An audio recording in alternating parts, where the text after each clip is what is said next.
คนการทำความเข้าใจคือการศึกษาเรียนรู้คนอื่นและให้คนอื่นศึกษาเรียนรู้เราด้วยพระสงฆ์อยู่ได้เพราะศรัทธาจากศาสนิกและศาสนิกอยู่ได้เพราะปัญญาจากพระสงฆ์หน้าที่หลักของพระสงฆ์คือการทำงานเผยแผ่ชี้ทางสวรรค์คือทำให้คนที่ยังไม่เข้าใจมีความเข้าใจถูกต้อง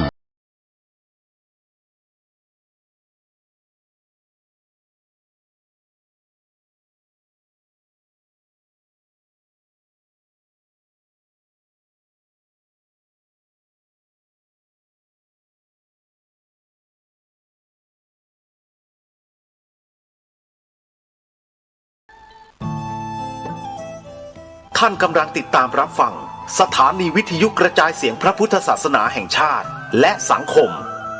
คลื่นเพื่อการศึกษาพระพุทธศาสนาและวัฒนธรรมระบบ FM 104.5 เมกะเฮิรตซ์รายการต่อไปเป็นรายการคดีโลกคดีธรรม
ใช้โทรศัพท์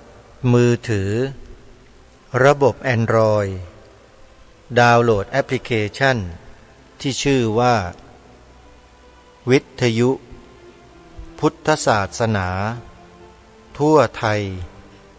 เพื่อติดตามรับฟังรายการธรรมะสาระที่เป็นประโยชน์จำนวนมากผ่านทางแอปพลิเคชันนี้ได้และหนึ่งในนั้นก็คือรายการคดีโลกคดีธรรมคดีโลกคดีธรรมในศักราชใหม่พระพุทธศักราช 2568 ก็มาพบกับสาธุชนปีใหม่นี้ด้วยการหยิบยกนำเอาข้อปฏิบัติที่เกี่ยวข้องกับการเจริญวิปัสสนากรรมฐานเนี่ย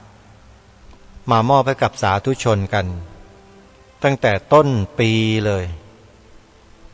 ใครที่ได้สดับรับฟังรายการเมื่อวานนี้ก็จะได้รับสาระที่ผู้ดำเนินรายการได้มาปรารภตั้งแต่ต้นปีเกี่ยวกับเรื่องของการปฏิบัติวิปัสสนากรรมฐานการปฏิบัติวิปัสสนากรรมฐาน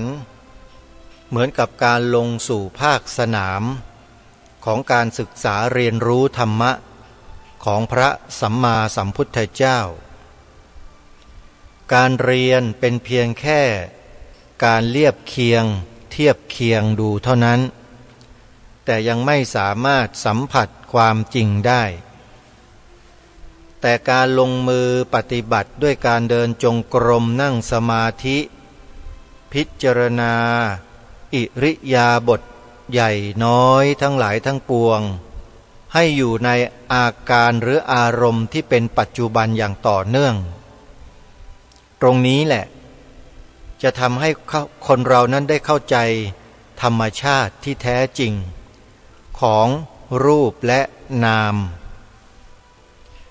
รูปและนามในที่นี้ท่านย่อลงมาเหลือสองจากห้ารูปนามจริงๆแล้วมีสภาวะอยู่5ประการที่เป็นตัวของตัวเองอันพระสัมมาสัมพุทธเจ้าทรงบัญญัติ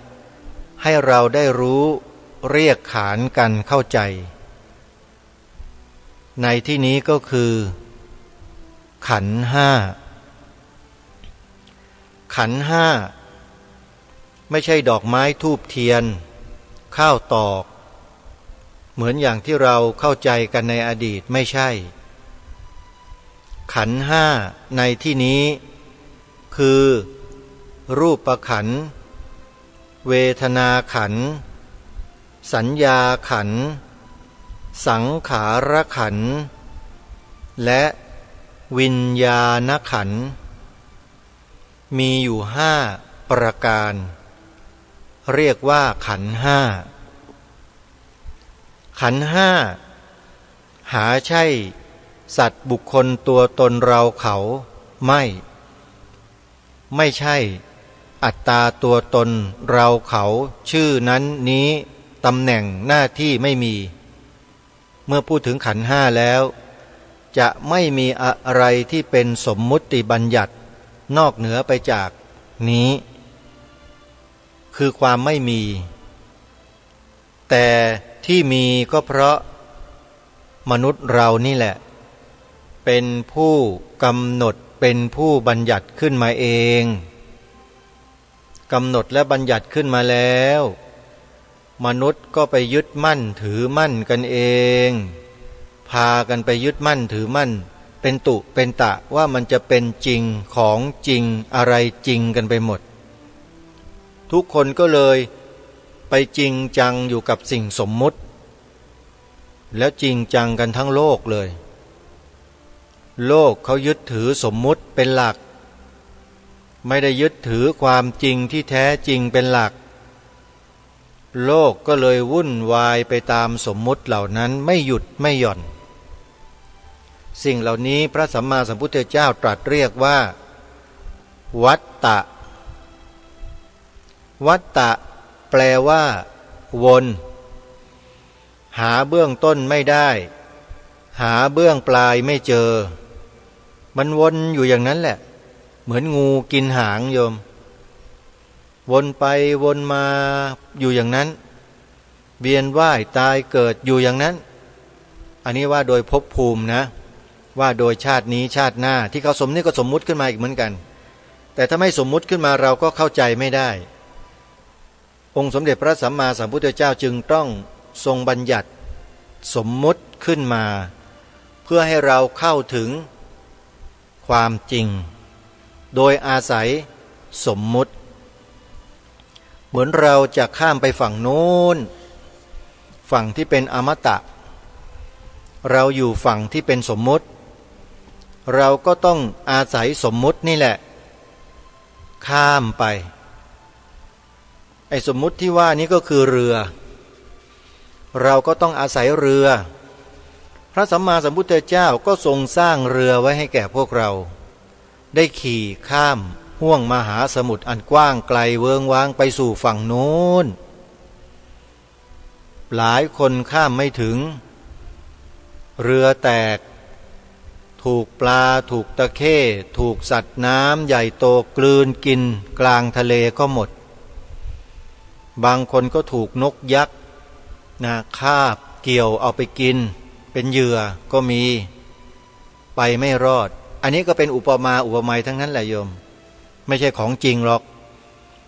อุปมาอุปไมยให้ฟังแต่แท้ที่จริงแล้วเนี่ยเส้นทางการข้ามมหาสมุทรห้วงมหานพอันใหญ่กว้างท่านอุปมาเหมือนกับห้วงตันหากิเลสซึ่งเป็นห้วงน้ำที่ใหญ่โตโมโหฬารใหญ่ยิ่งกว่ามหาสมุทรมารวมกันทั้งโลก ยังเล็กกว่าตัวตัณหาของมนุษย์คนเดียวเนี่ยไม่รู้จักพอนี่แหละคือสิ่งที่พระสัมมาสัมพุทธเจ้าตรัสสอนว่าเป็นโทษเป็นโทษเป็นโทษคือตัณหาความทยานอยากเนี่ยเป็นโทษนะไม่ใช่ประโยชน์ถ้าเกิดกับใครกลุ่มใดหมู่คณะใดมากๆเนี่ยความโลภเหล่านี้มันก็จะเผา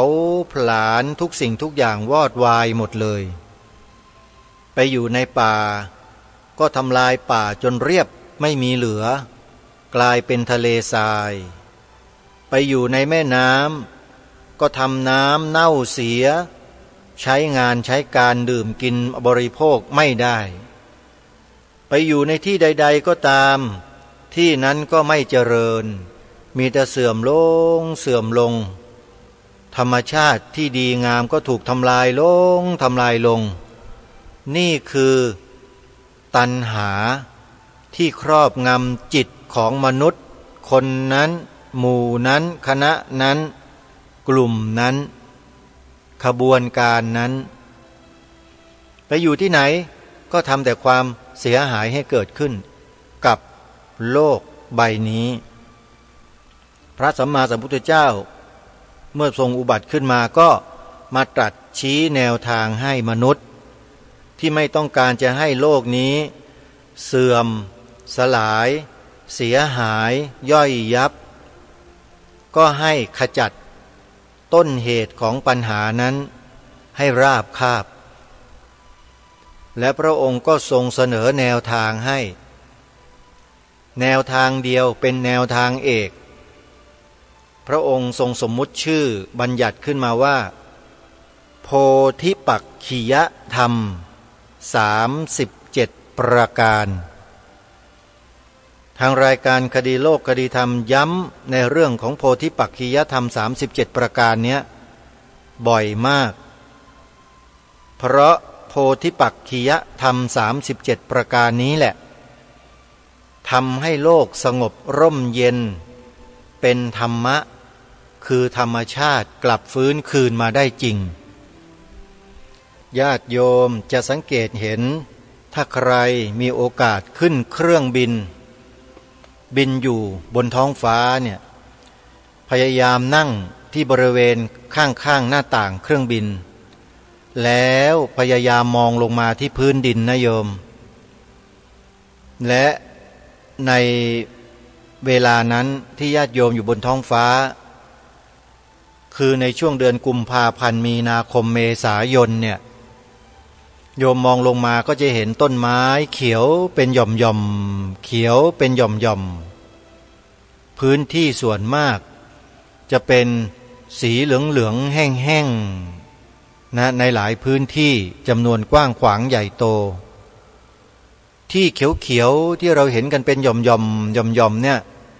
สังเกตดูเถอะส่วนมากนะส่วนมากหนึ่งจะเป็นป่าสงวนสองจะเป็นวัดวาอารามมีอยู่2 ส่วน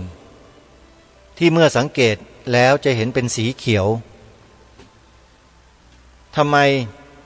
วัดวาอารามมองลงไปแล้วจึงเป็นสีเขียวต้นไม้เขียวไปหมดเขียวขจีเลยตลอดทั้งปีทั้งชาติถ้าให้พูดตรงๆก็คือว่าเพราะวัดวาอารามเหล่านั้นเนี่ยมีบุคลากรที่เป็นพระสงฆ์นำหลักธรรมคำสอนของพระสัมมาสัมพุทธเจ้ามาถือปฏิบัติทำให้พื้นที่วัดเป็นสีเขียวคือมีต้นไม้อุดมสมบูรณ์กำลังจะบอกกับท่านผู้ฟังว่าพระสัมมาสัมพุทธเจ้า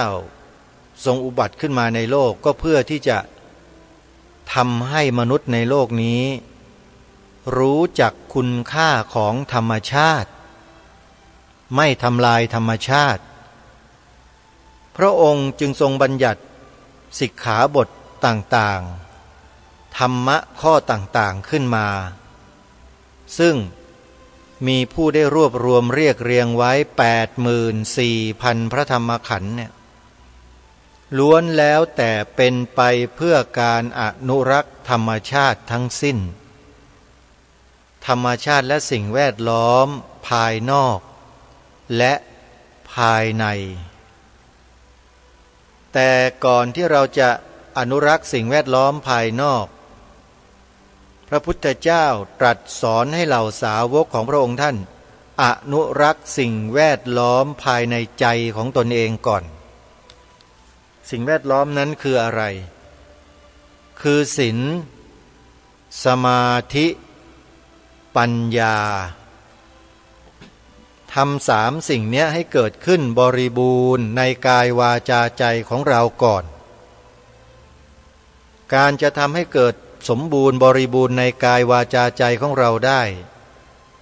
ก็ต้องศึกษาเรียนรู้ตั้งแต่เบื้องต้นพระสัมมาสัมพุทธเจ้าก็ทรงวางหลักไว้2 ประการคือคันธทุระและวิปัสสนาธุระคันธทุระและวิปัสสนาธุระนี่แหละ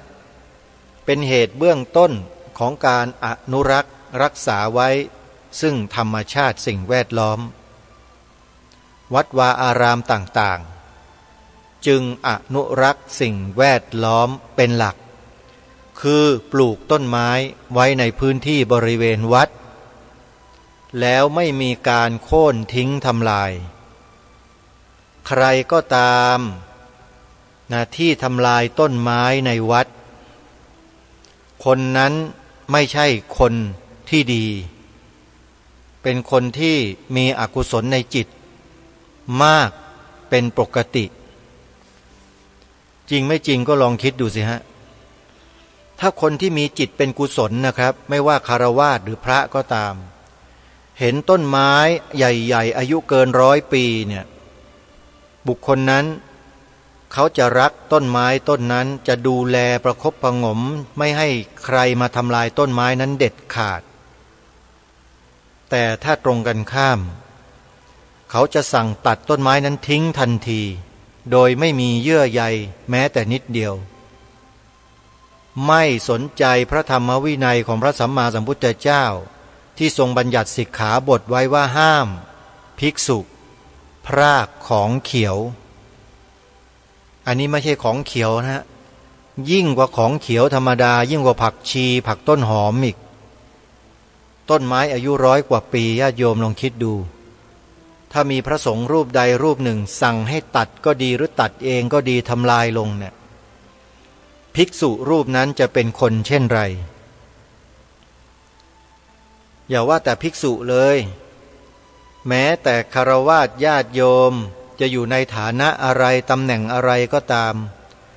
ถ้าสั่งทำลายต้นไม้ใหญ่ๆโตๆเช่นนี้ถามว่าบุคคลประเภทนั้นเป็นอย่างไรก็คือเขาไม่รักต้นไม้ไงไม่รักต้นไม้ถามว่าเกลียดไหมไม่ได้เกลียดแต่ทำไปเพื่อก็แล้วแต่เหตุผลของเขาแต่ถามว่าดีไหมตัดต้นไม้ไม่ดี1. สมดุลทางธรรมชาติเสียหาย 2. เทพเทวาผู้อยู่ปกปักรักษาอยู่บนต้นไม้เหล่านั้นเสียหายไม่มีที่อยู่อาศัยถูกทำลายถ้าเป็นเทวดามิจฉาทิฏฐิเขาก็จะไปดลจิตดลใจให้มนุษย์ที่มีชีวิตอยู่ร่วมกันกับเขาเนี่ยคอยล้างผลาญทำลายชีวิตซึ่งกันและกันได้โลกจึงวุ่นวายกันอยู่ทุกวันนี้ก็เพราะมนุษย์อย่างพวกเรานี่แหละไปตัดไปทำลายที่อยู่อาศัยของเทวดาเหล่านั้นเขาไม่พอใจเขาก็มาดลจิตดลใจมนุษย์บางคนให้กระทำการสิ่งใดสิ่งหนึ่งที่ก่อให้เกิดเป็นปัญหาใหญ่โตขึ้นมาในสังคมโลกนี้ได้อย่าเพิ่งเชื่ออาตมานะฟังแล้วพิจารณาตามแล้วไปศึกษาหาข้อมูลเพิ่มเติมก่อน ก่อนที่จะไม่เชื่อก่อนที่จะปฏิเสธอะไรโดยทันทีต้องไปศึกษาเรียนรู้สิ่งเหล่านี้ก่อนนะโยมนะไปศึกษาดูในคัมภีร์ทางพระพุทธศาสนาดูก็ได้ว่ามีกล่าวไว้ไหมว่าต้นไม้ใหญ่โตอายุเป็น100 ปีเนี่ยมีเทวดาอาศัยอยู่ไหมและเมื่อตัดโค่นแล้วเหตุการณ์ที่ไม่พึงประสงค์จะเกิดขึ้นกับมนุษย์โดยวิญญาณเหล่านั้นโดยเทวดาเหล่านั้นมีหรือไม่ไปศึกษาดูให้ดีแต่ที่แน่ๆมีพระสูตรอยู่สูตรหนึ่งแหละที่ทำเอาพระสงฆ์เนี่ยอยู่กันไม่ได้เลยอ่ะพระสงฆ์ไปปักกลดอยู่แค่ใกล้ๆโคนต้นไม้เท่านั้นก็เป็นเรื่องแล้วโยมจะป่วยกล่าวไปยายกับการตัดต้นไม้ใหญ่ๆแล้วจะอยู่กันอย่างมีความสุขเล่าไม่มีทางนะครับป่วนกันทั้งบ้านทั้งเมืองเหมือนทุกวันนี้บ้านเมืองเราเนี่ยป่วนไหมล่ะยังป่วนกันไม่เลิกใช่ไหมสันนิษฐานไว้เลยว่าเกิดจากสิ่งเหล่านี้แหละที่เรามองกันไม่เห็นนี่แหละก็เราไปทำลายที่อยู่อาศัยของเขาไปทำลายวิมานของเขา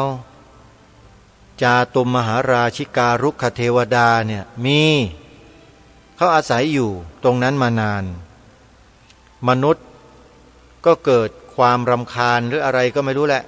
สั่งตัดทิ้งเฉยเลยโดยที่ไม่มีการบอกกล่าวเขาด้วยนะและสุดท้ายเดี๋ยวก็รู้เองว่าเป็นอย่างไร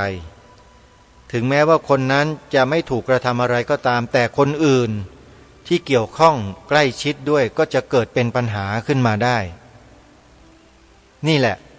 พระสัมมาสัมพุทธเจ้าตรัสว่าเป็นวัฏฏะกงเกวียนกงกรรมอยู่อย่างนี้แหละร่ำไปหาเบื้องต้นไม่ได้หาเบื้องปลายไม่พบเรียกว่าวัฏฏะสงสารทีนี้สิ่งเหล่านี้เมื่อเกิดขึ้นอย่างนี้เป็นอยู่อย่างนี้แล้วผู้ที่รู้เท่านั้นแหละที่จะสามารถทำตนให้พ้นจากวัฏฏะเหล่านี้ได้หนึ่งในนั้นก็คือพระสัมมาสัมพุทธเจ้าพระสัมมาสัมพุทธเจ้าตรัสรู้ธรรมอริยสัจธรรมอย่างท่องแท้ถูกต้องแล้วทรงอาศัยพระมหากรุณาคุณถ่ายทอดความรู้ความถูกต้องเหล่านั้นลงสู่เหล่าสาวกเหล่าสาวกเหล่านั้นบำเพ็ญบารมีตามพระพุทธองค์มาโดยตลอดก็อธิษฐานจิตว่าเมื่อพระสัมมาสัมพุทธเจ้าทรงอุบัติขึ้นมาในโลกณสถานที่ใดก็ตามขอให้ข้าพเจ้าได้เข้าเฝ้าพระสัมมาสัมพุทธเจ้าพระองค์นั้นแล้วได้ฟังพระสัทธรรมที่พระองค์ตรัสแสดงจากพระโอษฐ์โดยตรงแล้วก็ขอให้บรรลุเป็นพระอริยบุคคลต่อหน้าพระพักตร์ของพระสัมมาสัมพุทธเจ้าตรงนั้นเลยนี่อธิษฐานจิตกันมาคนเหล่านั้นก็ได้เข้าถึงธรรมะพระอริยบุคคลในโลกนี้นะโยมเขาจะไม่มีวันตัดทำลายต้นไม้หรอกโยมไม่ทำเด็ดขาดแม้แต่ความรู้สึกนึกคิดก็ไม่มีด้วยท่านจะรักษาศีลบริสุทธิ์มากพระอริยบุคคลเนี่ยพระอริยบุคคลทั้งหลายทั้งปวงในโลกนี้ปัจจุบันยังมีอยู่หรือไม่เมื่อวานถ้าใครได้ฟังรายการคดีโลกคดีธรรมก็คงจะทราบทางรายการได้น้อมนำพระพุทธดำรัสของพระสัมมาสัมพุทธเจ้าตรัสไว้ในพระไตรปิฎกไปศึกษาหาอ่านกันดูโยมตราบใดที่มนุษย์ในโลกนี้ไม่ใช่พระอย่างเดียวนะโยมมนุษย์ในโลกนี้นะยังถือปฏิบัติตามอริยมรรคมีองค์8กันอยู่โลกก็จะไม่ว่างเว้นจากพระอรหันต์ขนาดพระอรหันต์ยังมีเลยเพราะปฏิบัติตามอริยมรรคมีองค์8และพระอนาคามี สกทาคามี พระโสดาบันจะไม่มีได้อย่างไร มีเยอะกว่าพระอรหันต์ซะด้วยซ้ำไปญาติโยมอย่าเพิ่งคิดอะไรกันมากนะอย่าเพิ่งดีอกดีใจอะไรกันเยอะเกินเราอย่าเพิ่งคิดว่าเราเป็นเราใช่นะอย่าคิดอย่างนั้นโยมแต่มีแน่นอนแหละแต่ไม่รู้ว่าใครและพวกเราถ้าเป็นก็รู้ด้วยตัวเองคนอื่นมาบอกก็ไม่รู้หรอกโยมต้องรู้ตัวเองทำได้เองเท่านั้นอย่างอาตมาภาพเนี่ยนะอาตมาภาพบอกได้แบบทันทีเลยว่าอาตมาเนี่ยไม่ใช่อริยบุคคลยังเป็นพระปุถุชนอยู่นะโยมแต่กำลังศึกษาหาความรู้แล้วก็กำลังที่จะหาแนวทางในการประพฤติปฏิบัติเพื่อหลุดพ้นจากสภาวะความเป็นปุถุชนนี้อยู่คือกำลังเดินไปข้างหน้า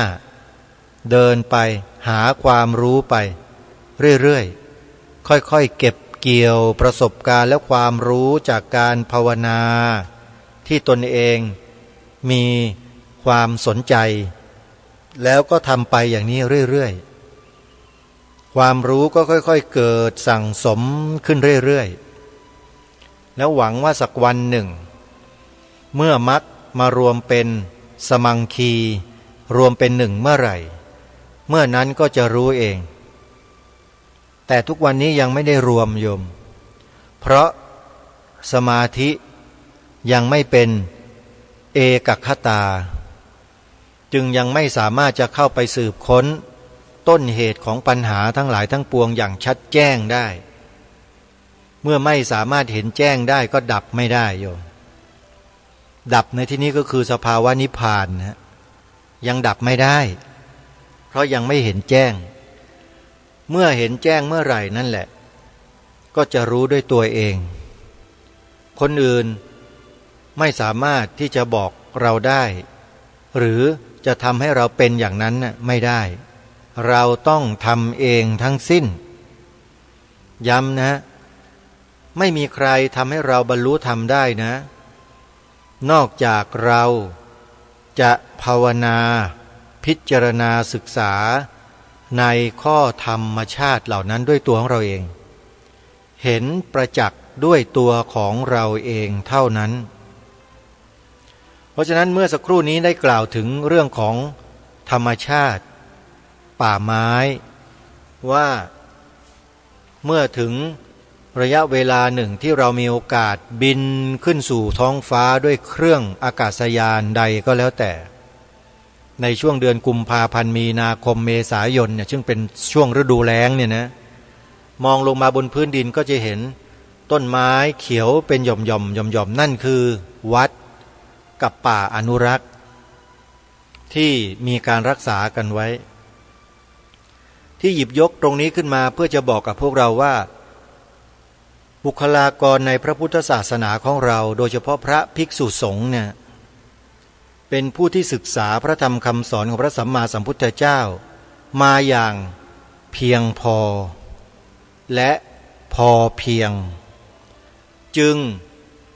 แสดงความดำริในใจออกมาเพื่ออนุรักษ์และรักษาทรัพยากรธรรมชาติในพื้นที่ตนเองรับผิดชอบนั้นได้โดยไม่ต้องมีใครมาสั่งโดยไม่ต้องมีสปอนเซอร์มาสนับสนุนท่านก็ทำเป็นปกติของท่านอยู่แล้วญาติโยมอันนี้บ่งบอกให้เห็นถึงอะไรถึงธรรมะของพระสัมมาสัมพุทธเจ้าว่ามีคุณค่ามีประโยชน์ต่อโลกขนาดไหนอย่างไรเห็นหรือยังท่านแม้แต่ต้นไม้ก็ยังเขียวชอุ่มธรรมชาติแหล่งน้ำก็มีให้อุดมสมบูรณ์อยู่ภายในวัดนั่นแหละเพราะฉะนั้นถ้ามนุษย์เราทั้งโลกลองนึกภาพดูนะท่านผู้ฟังลองนึกภาพกันดูว่าถ้ามนุษย์ทั้งโลกของเราเนี่ยหันมาศึกษาเรียนรู้และปฏิบัติตามหลักธรรมคำสอนที่พระสัมมาสัมพุทธเจ้าตรัสแสดงไว้ซึ่งมีปรากฏอยู่ในคัมภีร์พระบาลีตถกถาฎีกาเหล่านี้เนี่ยโลกเราจะเป็นอย่างไรโลกเราจะสงบร่มเย็นแค่ไหนลองนึกดูโยมลองนึกดูลองคิดดูท่านสาธุชนลองคิดดู ว่าโลกนี้มันจะสงบร่มเย็นแค่ไหนเดินทางไปมาหาสู่กันทั่วโลกจำเป็นไหมจะต้องมีเอกสารหลักฐานตรวจสอบกันละเอียดยิบวิตกกังวลเกรงกลัวกันอยู่ในทุกวันนี้ต้องมีแบบนั้นไหมไม่ต้องมีอะไรเลยไปมาหาสู่กันอย่างสะดวกสบายไม่มีการปล้นไม่มีการจี้ไม่มีการฆ่าไม่มีการทำลายล้างไม่มีการเบียดเบียนกันทั้งสิ้นต่างคนต่างอยู่กันอย่างถ้อยทีถ้อยอาศัยช่วยเหลือเกื้อกูลกันช่วยโยมไม่ใช่ช่วยหลุดไปนิดนึงขออภัยช่วยเหลือเกื้อกูลซึ่งกันและกันมนุษย์ต่างเผ่าพันธุ์ต่างถิ่นต่างที่ต่างภาษาต่างศาสนาไม่ใช่เรื่องสำคัญแต่สำคัญอยู่ตรงที่ว่า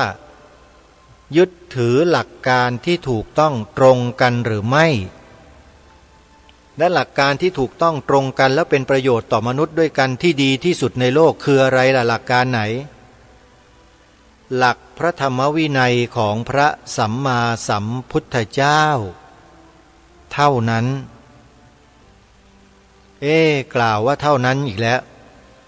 เดี๋ยวญาติโยมบางคนหรือหลายๆคนก็จะมองว่าเห็นแก่ตัวอีกไม่ได้เห็นนะศาสนาพุทธไม่ได้ศาสนาที่เห็นแก่ตัวนะโยมจะมาพูดว่าเห็นแก่ตัวไม่ได้การบังคับให้บัญญัติรับรองไว้ในรัฐธรรมนูญว่าศาสนาพุทธเป็นศาสนาประจำชาติไม่ใช่การเห็นแก่ตัวตามที่ถูกกล่าวหาไม่ใช่นะการบัญญัติไว้ในรัฐธรรมนูญว่าศาสนาพุทธเป็นศาสนาประจำชาติไทยเนี่ยคือความเอื้อเฟื้อเผื่อแผ่ต่อเพื่อนมนุษย์ทั้งแผ่นดินต่างหากท่านผู้ฟังว่าจริงไหมกำหนดบัญญัติศาสนาพุทธไว้ให้เป็นเอกภาพหนึ่งเดียวมีอำนาจในการที่จะกระจายสิ่งที่ดีให้แก่มวลมนุษย์ในสังคมเนี่ยแล้วจะบอกว่าคับแคบใจแคบบอกว่าไม่ดียังไงคำนี้พูดไม่ได้ใช่หรือไม่พูดไม่ได้ถ้าใครพูดใครคัดค้านใครไม่เห็นด้วยท่านผู้ฟังก็ลองคิดดูทีว่าคนเหล่านั้นมีจิตใจเป็นเช่นไรใช่ไหมฮะคนที่ต่อต้านศาสนาพุทธไม่ให้เป็นศาสนาประจำชาติไทยอ่ะจิตใจของเขาเป็นอย่างไรสาธุชนลองนึกดูทีว่าสมัยสมบูรณาญาสิทธิราชองค์พระมหากษัตริย์ของเราทุกๆพระองค์ในอดีตทรงเป็นองค์เอกอัครพุทธศาสนูปถัมภกทรงเป็นองค์รัฐาธิปัตย์ทรงมีพระราชอำนาจเต็มทุกระเบียดนิ้วในการบริหารจัดการบ้านเมืองทั้งหมดสังคมมนุษย์ทั้งหมดและพระองค์เหล่านั้นทรงยอยกพระพุทธศาสนาไว้หนึ่งเดียวไม่เกี่ยวกับศาสนาอื่นใดทั้งสิ้นในฐานะดังกล่าวนี้ไม่มีในศาสนาอื่นนะตั้งแต่อดีตมาเป็นพันหลายพันปีก็เป็นอย่างนี้มานานแล้วถ้าจะให้กล่าวไปอย่างไกลโพ้นเลยก็คือตั้งแต่สมัยต้นกัปนู่นน่ะ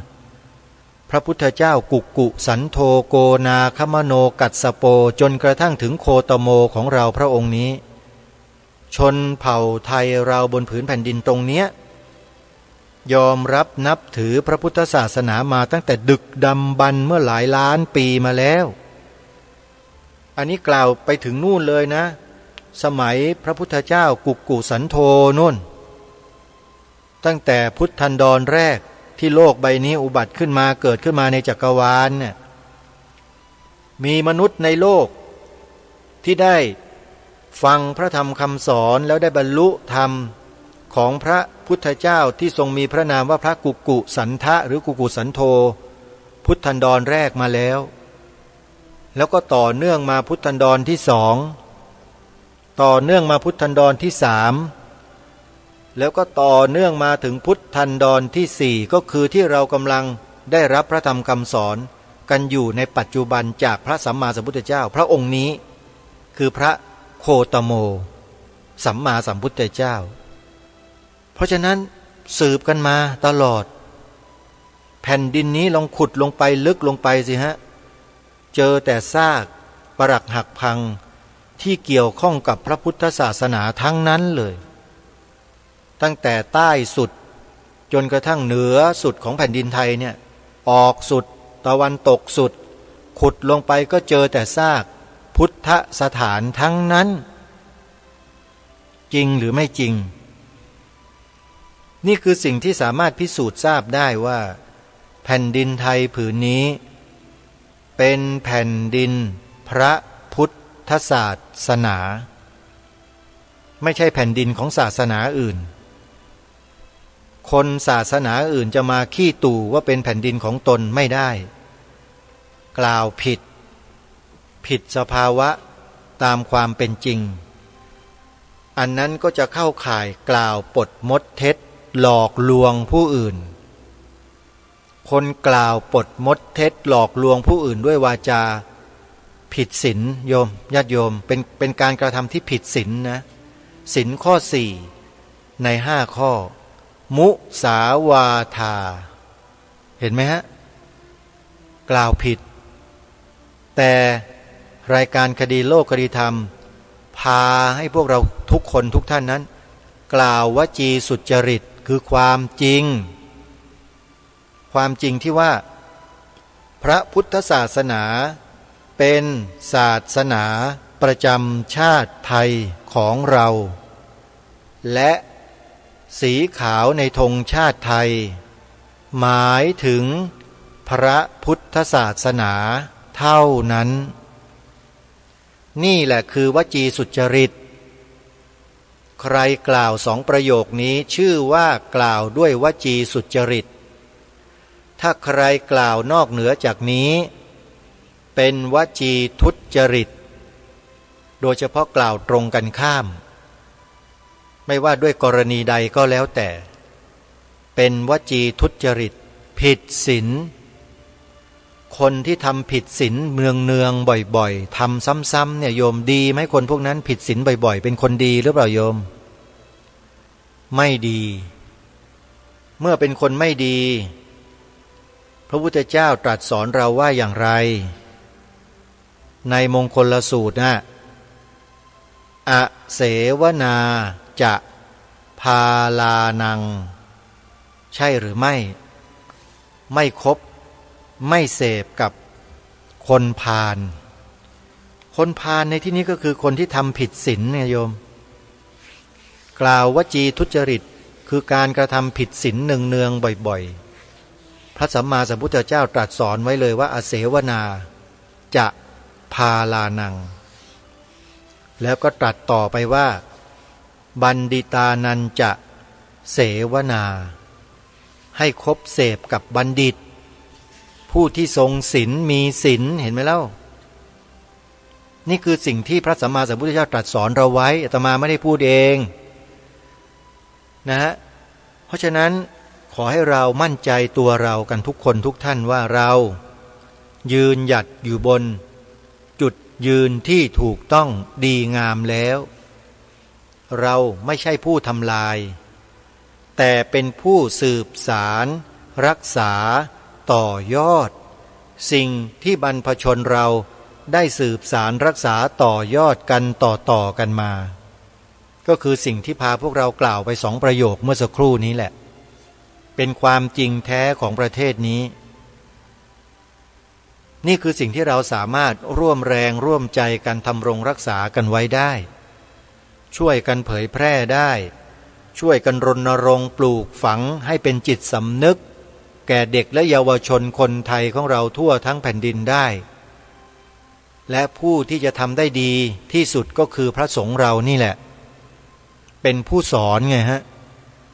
พระสงฆ์คือผู้สอนนะเป็นผู้นำสารที่ถูกต้องลงไปสู่ประชาชนถ้าพระสงฆ์เราไม่ทำหน้าที่แล้วใครจะทำในประเทศนี้ถามหน่อยว่าใครจะทำครูท่านว่าครูทำไหม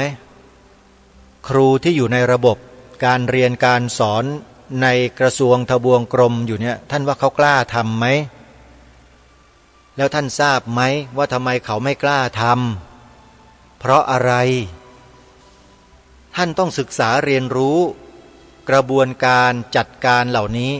ให้ชัดเจนว่ามันเกิดจากอะไรถ้าจะให้ตอบให้เห็นต้นตอให้ชัดนะตอบได้ทันทีเลยว่ามันเกิดเพราะรัฐธรรมนูญไม่ได้บัญญัติไว้ว่าพระพุทธศาสนาเป็นศาสนาประจำชาติไทยของเรานั่นเองไม่ได้บัญญัติรับรองไว้พวกครูพวกข้าราชการทหารตำรวจทุกกรมกองหน่วยพูดสิ่งเหล่านี้ไม่ได้ทั้งที่เป็นความจริงและเป็นความถูกต้องของชาติของบ้านของเมืองของบรรพบุรุษตัวเองแท้ๆแต่ไม่กล้าพูดความจริงใช่หรือไม่ข้าราชการทั้งหลายไม่ว่าท่านจะอยู่ในสถาบันของบริหารตุลาการนิติบัญญัติเป็นอย่างนั้นหรือไม่ใช่ไหมฮะลองพิจารณาข้อนี้กันดูนะว่าจริงหรือไม่เราและท่านทั้งหลายยึดถือกฎหมายของบ้านเมืองเป็นหลักใช่ไหมเมื่อยึดถือเชื่อถือกฎหมายของบ้านเมืองเป็นหลักเราก็ต้องยอมรับความจริงข้อหนึ่งว่ากฎหมายของบ้านของเมืองเนี่ยไม่ได้บัญญัติสิ่งที่บ้านเมืองเคยบัญญัติเอาไว้บ้านเมืองเคยบัญญัติสิ่งใดไว้กฎหมายของพวกเราในยุคปัจจุบันไม่ได้บัญญัติสิ่งเหล่านั้นกันไว้ยอมรับกันไหมนี่แหละคือปัญหาละทำไมเราไม่บัญญัติไว้ล่ะเราเป็นลูกหลานไทยกันหรือเปล่ารายการนี้ถามมาโดยตลอดพวกเราที่นั่งอยู่ในอำนาจบริหารตุลาการนิติบัญญัติเนี่ยเป็นลูกหลานไทยกันไหมเป็นลูกหลานไทยกันจริงหรือเปล่าเอาแล้วทำไมจึงไม่สืบสารรักษาต่อยอดบรรพชนตนเองกันล่ะเราไปต่อยอดให้ใครกันอยู่ใครที่ไหนทำไมเราถึงให้ความสำคัญกับสิ่งนั้นนักล่ะเพราะอะไรน่าคิดนะท่านผู้ฟังเรื่องนี้รายการคดีโลกคดีธรรมพยายามพูดเรื่องพวกนี้มาโดยตลอดเพื่อให้พวกเรามองให้เห็นคุณค่าและความหมาย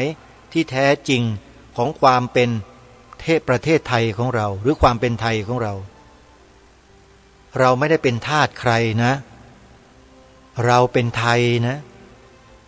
ในที่นี้ก็หมายถึงความเป็นเอกราชเราไม่ได้ตกเป็นเมืองขึ้นใครไม่ได้เป็นขี้ข้าของใครเราไม่ได้ตกเป็นเมืองขึ้นใครนะจะต้องไปปฏิบัติตามคนอื่นหรือใครอื่นไม่ใช่นะฮะเราต้องเป็นตัวของตัวเองความเป็นตัวของตัวเองคืออะไรล่ะนี่คือปัญหาที่คนไทยในยุคปัจจุบันไม่รู้ไงว่าความเป็นไทยเนี่ยคืออะไร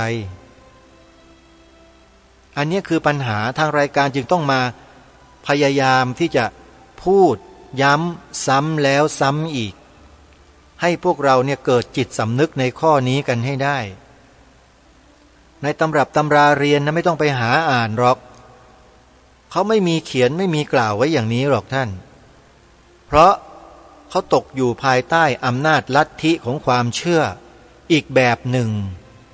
ซึ่งไม่ใช่ความเชื่อที่บรรพชนเราได้เชื่อมาถือมาไม่ใช่ที่ไหนแล้วถ้าเขาเชื่อเขาถือตามที่บรรพชนถือมาเนี่ยป่านนี้กฎหมายรัฐธรรมนูญก็ได้บัญญัติไว้ชัดเจนแล้วว่าประเทศไทยมีพระพุทธศาสนาเป็นศาสนาประจำชาติ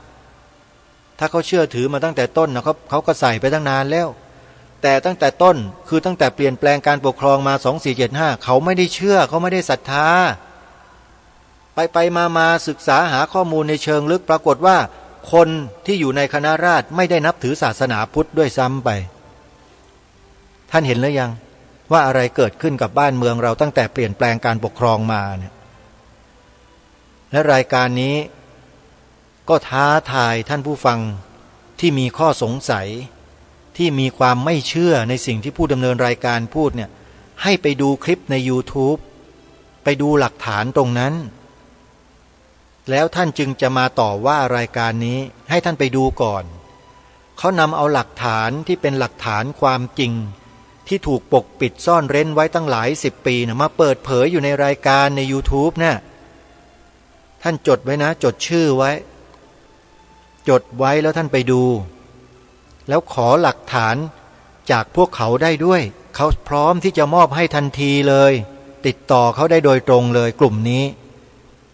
จดอักษรพยัญชนะย่อ4 ตัวไว้โยมแล้วเปิดดูใน YouTube นะอักษรย่อ4 ตัวมีอะไรบ้างออ่างปอปลาพอพานสอเสือ4 ตัวไหนใครเขียนไม่เป็นบ้างออ่างใครเขียนปอปลาไม่เป็นบ้างใครเขียนพอพานไม่เป็นบ้างใครเขียนสอเสือไม่เป็นบ้างมารับรางวัลกับอาตมาด่วน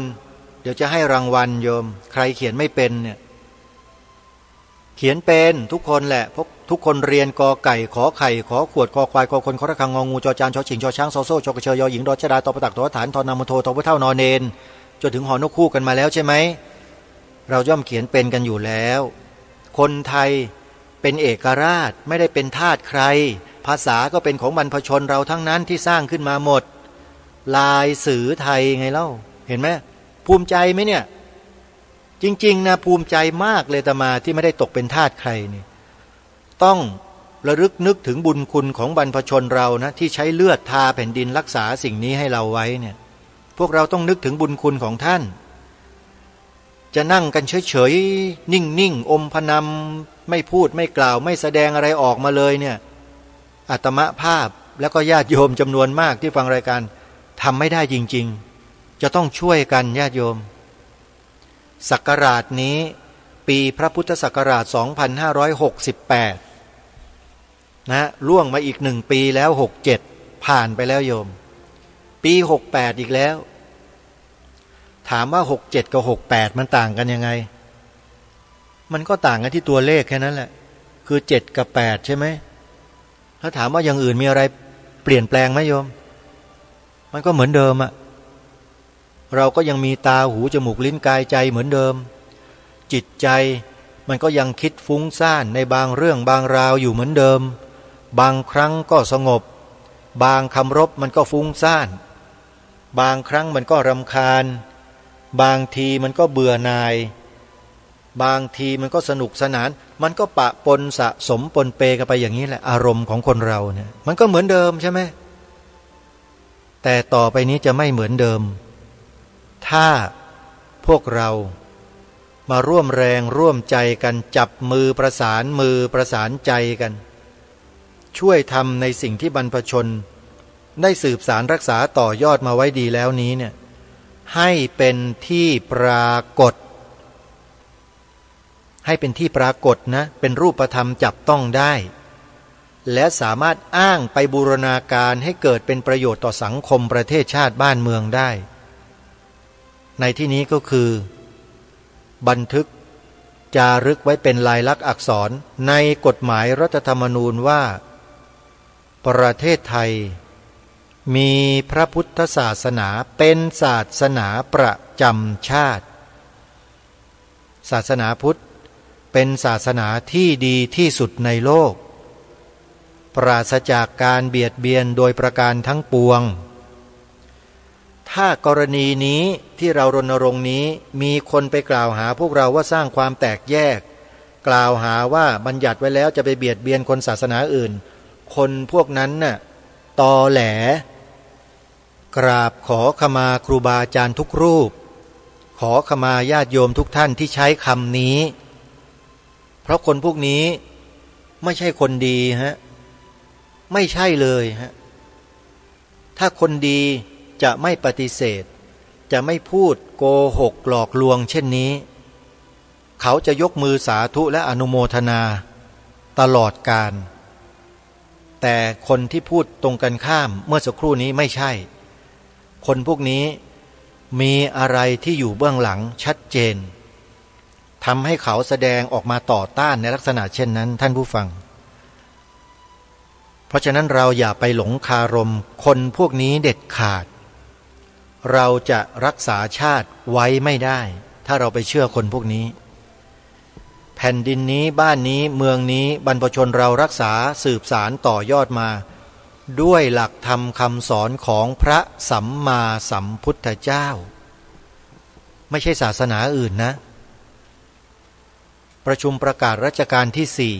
4พระบาทสมเด็จพระจอมเกล้าเจ้าอยู่หัวตรัสไว้ความตอนหนึ่งชัดเจนว่าพระนครนี้เป็นถิ่นที่ของคนนับถือพระพุทธศาสนามาแต่เดิมไม่ใช่แผ่นดินของศาสนาอื่นคนที่ถือศาสนาอื่น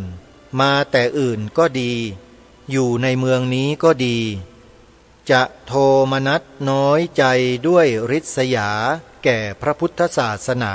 เพราะบูชาอันนี้ไม่ได้ด้วยไม่ใช่เมืองของศาสนาตัวเลยถ้าโทมนัสก็ชื่อว่าโลภล่วงเกินไปสาธุชนทั้งหลายขอให้เรามั่นใจเถอะให้เราช่วยกันทำให้บ้านนี้เมืองนี้เป็นเอกราชนครที่เป็นรูปธรรมกันเสียทีตามที่ทางรายการได้รณรงค์มาโดยตลอดทำให้เป็นรูปธรรมกันได้แล้วท่านสาธุชนทั้งหลายวันนี้เวลาของรายการหมดท่านผู้ฟังต้องขอสมมุติยุติรายการไว้แต่เพียงเท่านี้พบกับรายการได้ใหม่ในวันต่อไปขอความสุขความสวัสดีในธรรมแห่งองค์สมเด็จพระบรมศาสดาสัมมาสัมพุทธเจ้าจงปรากฏเกิดมีขึ้นในจิตใจของท่านผู้ฟังทุกท่านทุกคนเทินขอเจริญพรกล้าคิดก็ต้องกล้าทำอย่ากลัวถ้าทำความดีเร่งศึกษาปัญหาให้ทันท่วงทีเมืองไทยจะพัฒนากว่านี้รายการดีๆคดีโลกคดีธรรมขอรำพันบรรยายความคิดเครื่องไม้แห่งสีทั้งสามงามถนัดขาวคือบริสุทธิ์สีสวัสดิ์หมายพระไตรรัตน์และธรรมะคุ้มจิตไทยแดงคือโลหิตเราใสซึ่งยอมสละได้เพื่อรักษาชาติศาสนาน้ำเงินคือสีโสภาอันจอมประชาถ้าโปรดเป็นของส่วนองค์จัดริ้วเข้าเป็นไตรรงค์จึงเป็นสีธงที่รักแห่งเราชาวไทยทหารอวตารนำไปยงยุทธวิชัยวิชิตก็ชูเกียรติสยาม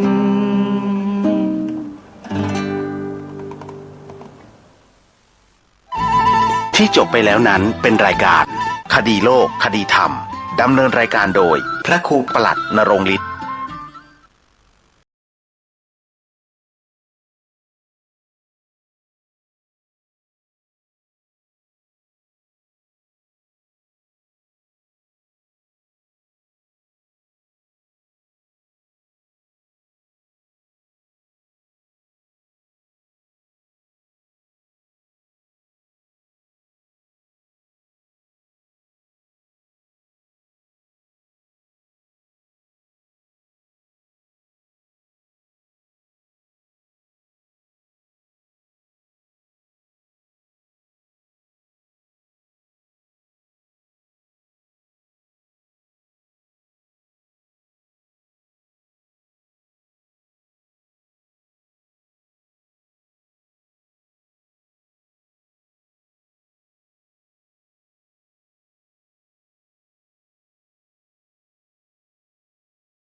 พลิ้วเพลงธรรมถูกถ้อยคำเข้าถึงจิตใจ